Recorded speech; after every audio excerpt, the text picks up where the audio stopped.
Korrupsiya taraqqiyotga tahdid, umrga zavol. Joriy yil o'rtasida Mingbuloq tumani hokimligining Mingbuloq gazetasi tahririyati taqdim etgan shu nomli loyiha Oliy Majlis huzuridagi fuqarolik jamiyati institutlarini qo'llab-quvvatlash jamoat fondining grantlar tanlovi g'olibi deb topilgan edi. Tahririyat o'tgan 5 oy davomida mazkur loyihaga doir ko'plab targ'ibot tadbirlarini amalga oshirdi. Yaqinda esa Xalqaro korrupsiyaga qarshi kurashish kuni va grant loyihaning yakuniy hisobotiga bag'ishlangan Mingbuloqni korrupsiyasiz tumanga aylantiraylik deb nomlangan yana bir anjumanga tashkilotchilik qildi. Tadbir tumandagi 2-sonli musiqa va san'at maktabida o'tkazildi. Unda jamoat fondining viloyat bo'limi, tuman hokimligi hamda jamoatchilik vakillari, mahalliy kengash deputatlari, shuningdek, nodavlat notijorat tashkilotlari rahbarlari ishtirok etdi. Dastlab tuman hokimining birinchi o'rinbosari Azizbek Abdusalomov Mingbuloq tumani hokimi Ahrorbek Mansurovning Mingbuloqni korrupsiyasiz tumanga aylantiraylik shiori ostida tuman aholisiga, shu jumladan mahalliy kengash deputatlari va faollarga qilgan murojaatnomasini o'qib eshittirdi.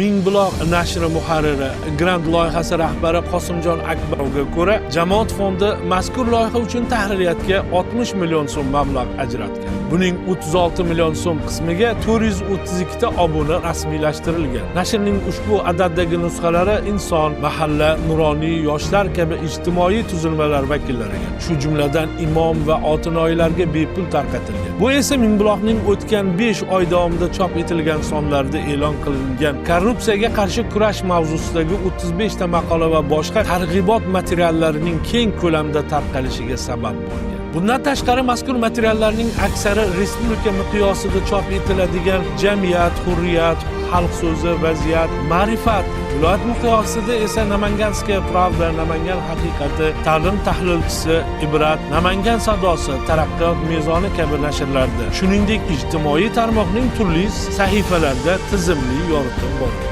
Loyiha doirasida tashkil etilgan o'nlab targ'ibot tadbirlarida minglab fuqarolar qatnashdi. Ular tomonidan dunyoda transmilliy jinoyat sanaluvchi korrupsiyaning har qanday ko'rinishlari qattiq qoralandi. Tadbirda Mingbuloqlik ijodkorlarning korrupsiya illatini qoralashga va fosh etishga bag'ishlangan nazm va nasri tinglandi. O'z navbatda Tahririyat va O'zbekiston Jurnalistlar uyushmasi viloyat bo'limining shu yo'nalishda e'lon qilgan tanlov g'oliblari taqdirlandi. Natijalarga ko'ra, grant loyihasi mablag'i hisobidan tayyorlangan sertifikat va qimmatbaho sovg'alar, fidokorona xizmatlari uchun ordeni sohibi Hamidullo Nurmatov, O'zbekiston Jurnalistlar uyushmasi a'zosi Abdunazar Burxonov, xalq ta'limi a'lochisi Komiljon Imomnazarov, shuningdek Mahmudjon Abdusalomov, Jamila Dilxush, Sanobor Yusufova, Dilorom Qoraboyeva, Komiljon Mamatov, Dilafruz Qambaraliyeva, Dilorom Mo'minova, Gulsara Abdug'oziyevalarga nasib etdi. So'zga chiqqanlar, xususan Oliy Majlis huzuridagi fuqarolik jamiyati institutlarini qo'llab-quvvatlash jamoat fondi Namangan viloyati bo'limi direktori Dilmurod Ne'matov, O'zbekiston Jurnalistlar uyushmasi viloyat bo'limi raisi Nosirjon Dehqonov, Nuroniy jamg'armasi tuman bo'limi raisi Maqsuda Saidmurodovalar korrupsiya taraqqiyotga tahdid, umrga zavol mavzusi nafaqat bir loyihaning, balki butun bir jamiyatning umummilliy harakatga aylanmog'i kerakligini ta'kidladilar.